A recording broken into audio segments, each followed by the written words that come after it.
Page number 81. Okay, open. So it is about Yuan Tsang. Okay, this is about Yuan Tsang. So let us study.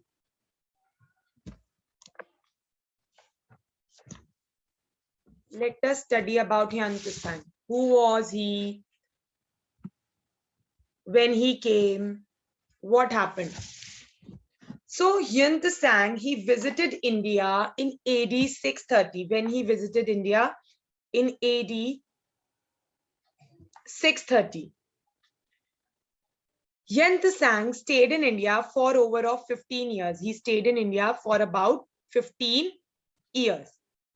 Actually, he came to India to study in the Nalanda University. He came to study in the Nalanda University. And he became friend of Harshvardhan, of King Harshvardhan. And he has spent 8 years in his court also. So Yuan Tsang became friend of King Harsha, and 8 years he spent in his court. He compiled his work in a book. Book name was Siyuki. He compiled on his work in a book. Book name was Siyuki, underline. Siyuki means Records of Western World. Siyuki means Records of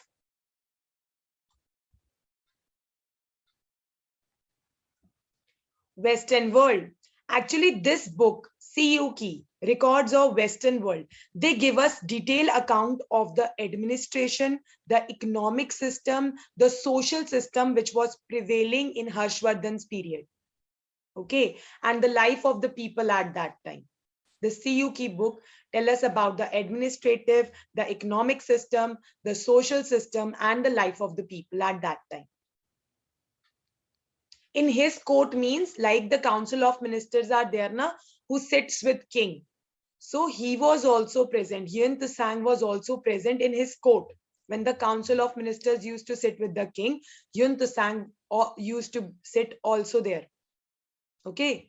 Yuan Tsang was one of the members of his court. He spent 8 years in his court. He has seen how King Harshvardhan administration was, how his economic and social activity was, how was the life of the people at that time.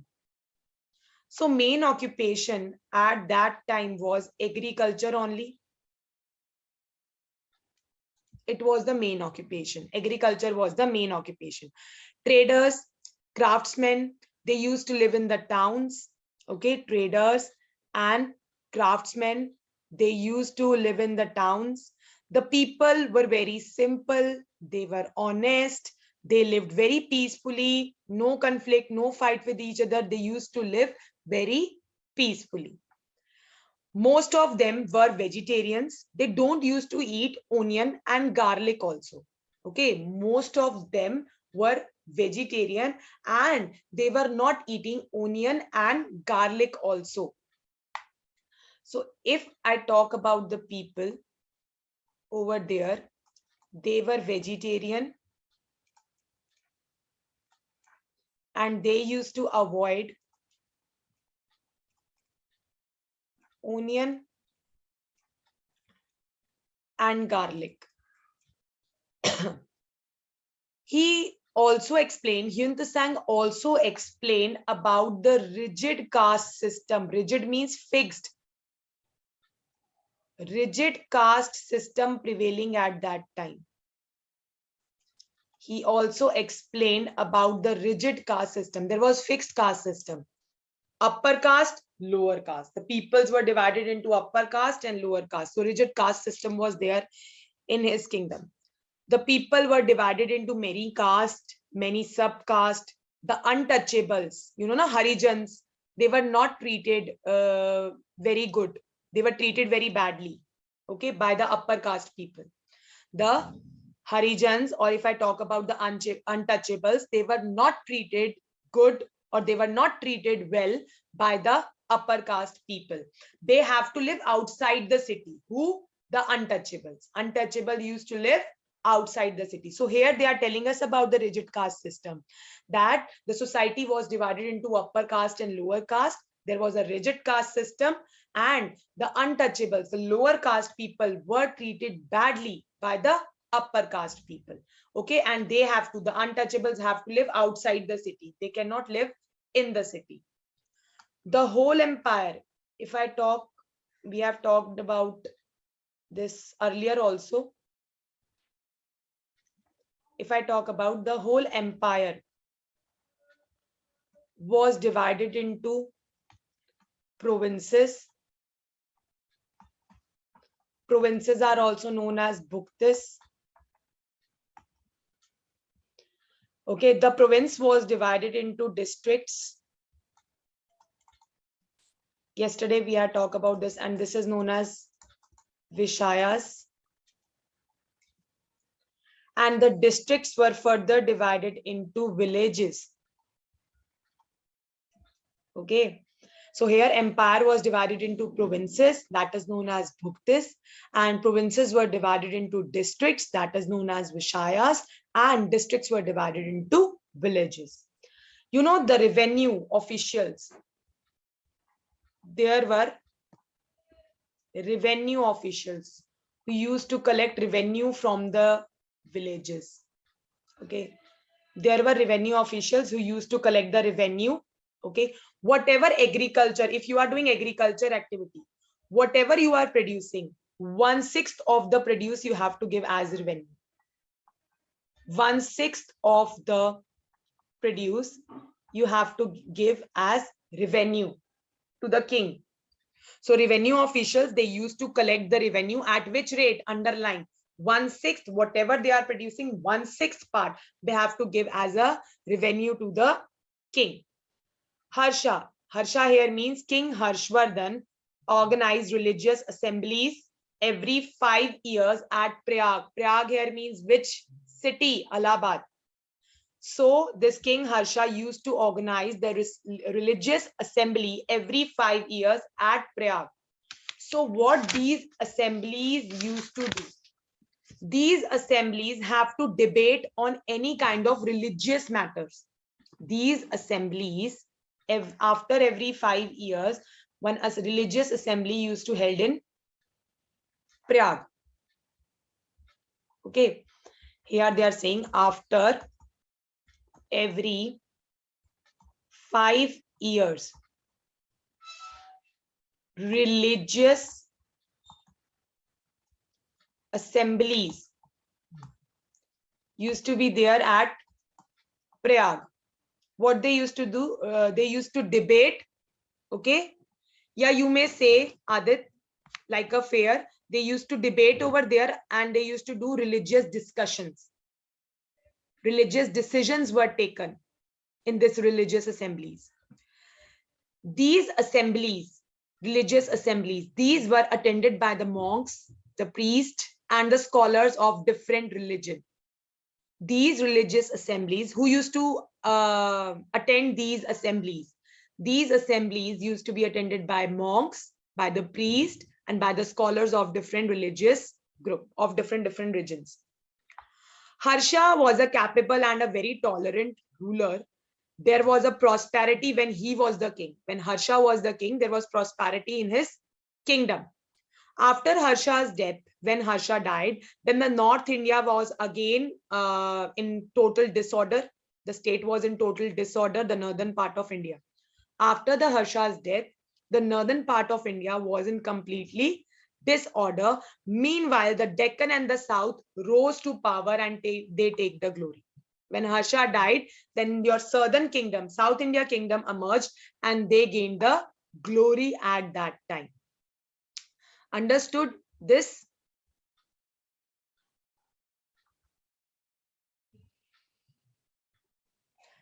State of disorder means nobody was there to control. No powerful king came at that time. Okay, not a very powerful king came at that time. So they were very in disorder. The kingdom was not handled by the king who came after Harsha. Okay. Glory means it arose to power. Okay, they gained glory. Glory here means everywhere, in every kingdom, everybody was talking about the southern kingdom, how they are emerging, how they are conquering the other kingdoms also.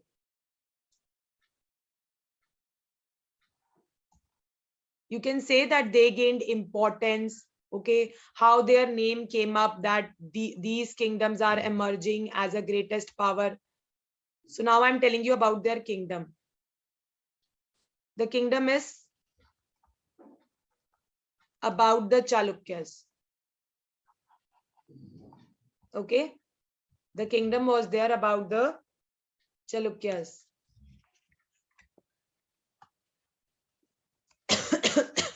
Beta, glory means praising of someone. Okay, they got praised at that time when your Harsha died, King Harsha died. Then your southern kingdom emerged because they were very powerful and they gained all the glory. So if I talk about the Chalukyas, they came into power in 6th century AD. Your Chalukyas came into power in 6th century AD. The capital, underline, what was the Chalukyas' capital? Vatapi. It was the capital of Chalukyas.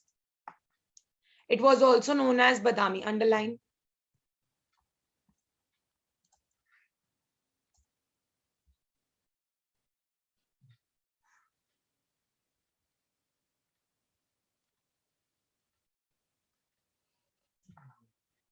So the Chalukyas, it is in the South India, beta. The Chalukyas, 6th century AD, they gained importance and they made Vatapi its capital. It is known as Badami. Underline who founded this empire. This empire was founded by Pulkeshin first. Founded by Pulakeshin first. He was the founder of this dynasty. The Chalukya ruled many kingdoms of the Deccan. At that time, the Chalukyas were ruling many kingdoms of the Deccan region. Their power slowly were extending to the north also. They were having sworn enemies of the Pallavas. Okay, Pallavas were their enemies. Okay. Sworn enemies means when you take a swear that these are our enemies. Okay, we will kill those persons. So they don't used to like Pallavas. They want to take over the Pallavas kingdom also. So they were sworn enemies of the Pallavas. Who were their enemies? Their enemies were Pallavas at that time. These are the questions I'm going to ask now. Aihole, the earliest capital of Chalukyas. It was the after capital, the earlier capital. Right? The early capital was Aihole. Okay, it was the earliest capital. This Aihole was a trading center at that time.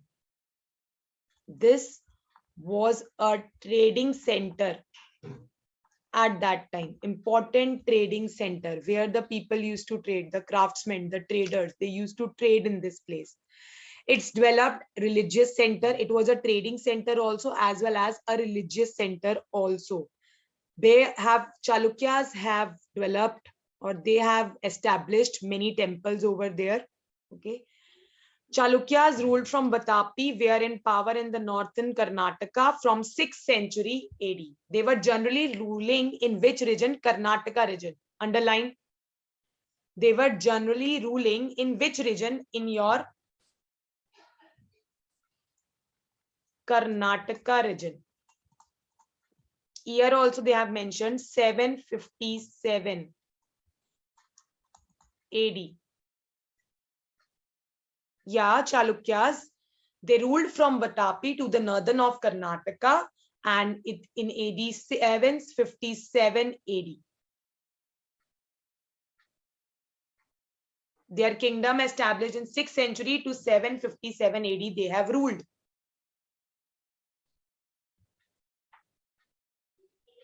Karnataka only. This is the southern kingdom. Now I told you this Chalukyan kingdom was founded by Pulakeshin first. So now we are talking about Pulakeshin first.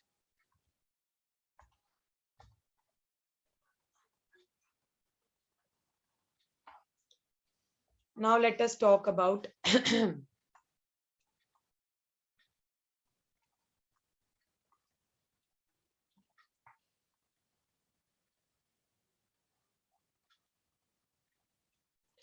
so who was Pulakeshin first? Kindly see in your book.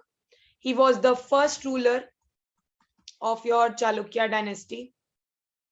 He founded Vatapi and made its capital. He founded Vatapi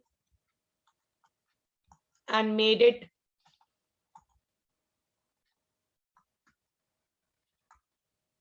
its capital. He is said to have performed Ashwamedha Yajna. You know, na, early king used to perform Ashwamedha Yajna. That is horse sacrifice. Yajna means yagya. In the yagya, they used to do the horse sacrifice. So Ashwamedha Yajna used to be performed by the king at that time. He expanded, his kingdom was expanded by his two sons. Underline the name of his two sons. He was having two sons. His kingdom was further extended by these two sons. One was Kirti Varman. Kirti Varman and Mangalesa. Mangalesa and Kirti Varman. Mangalesa and Kirti Varman, these were the two sons. Okay, and they expanded his kingdom. Fine. So who was Pulakeshin first? Pulakeshin was the first ruler of your Chalukya dynasty. He founded Vatapi and made it its capital. Okay. He also performed Ashwamedha Yajna. What is Ashwamedha Yajna? Horse sacrifice.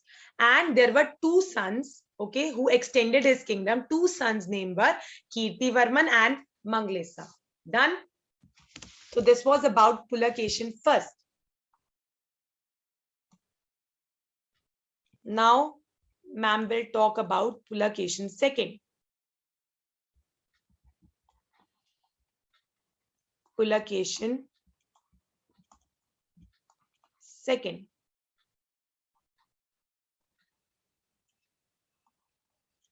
So if I talk about Pulakeshin second, he was son of Kirti Varman.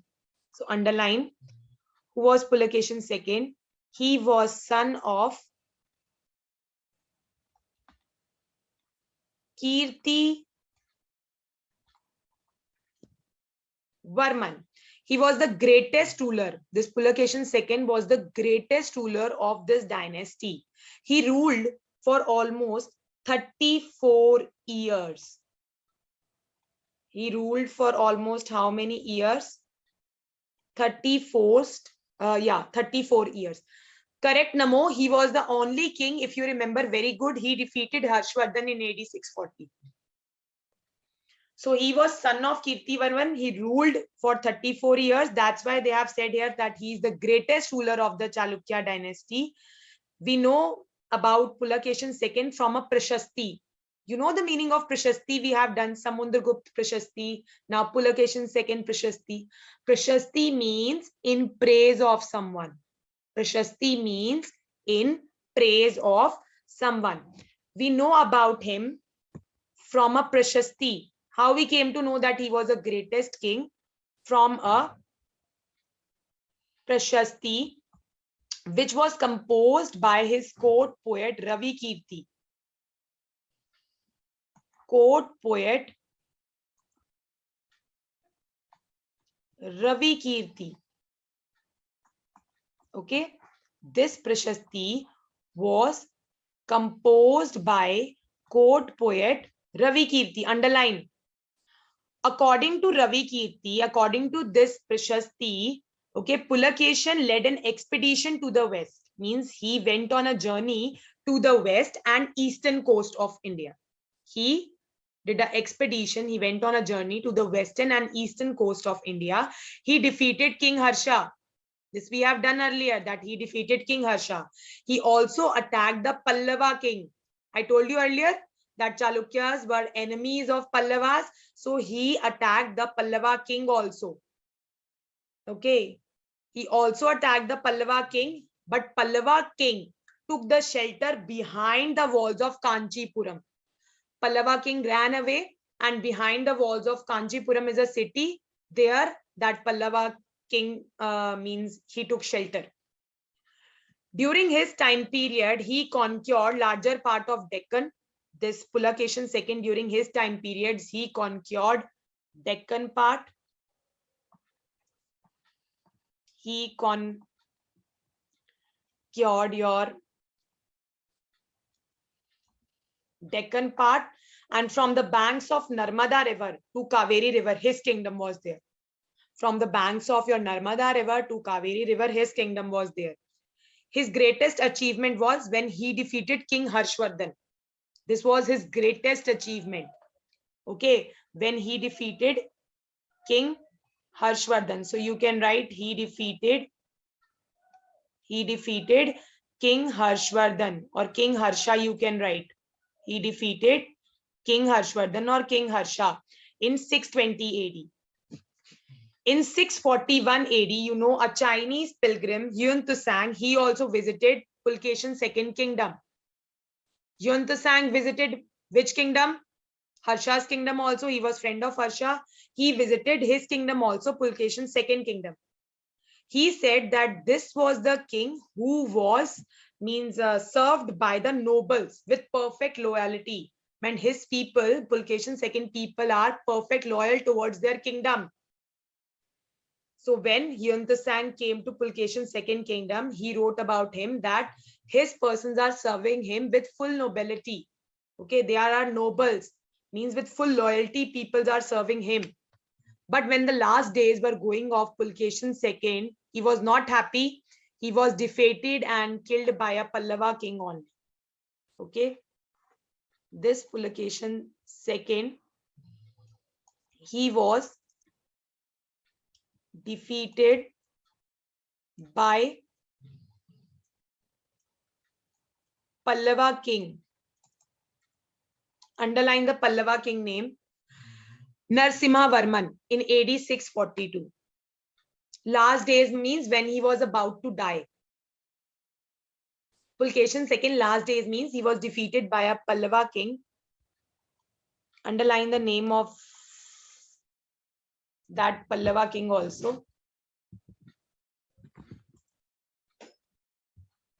Underline the name of that Pallava king also. That is Narasimha Varman.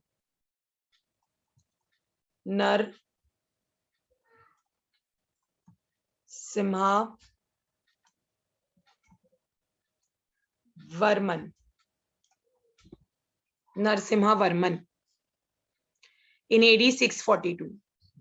His capital Vatapi, Pulkeshin second capital was Vatapi. It was also destroyed by the Pallava king.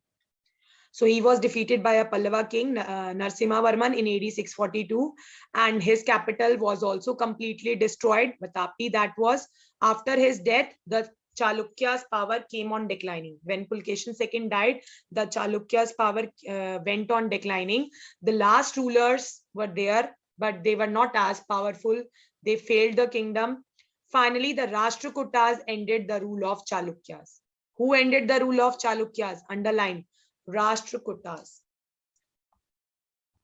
Okay. Finally, underline. Rashtrakutas ended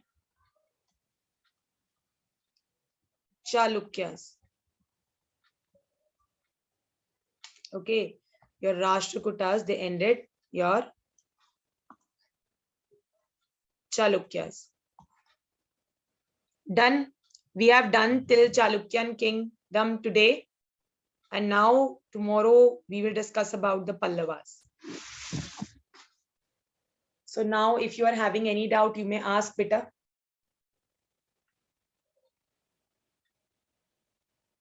Any doubt you are having, you may ask.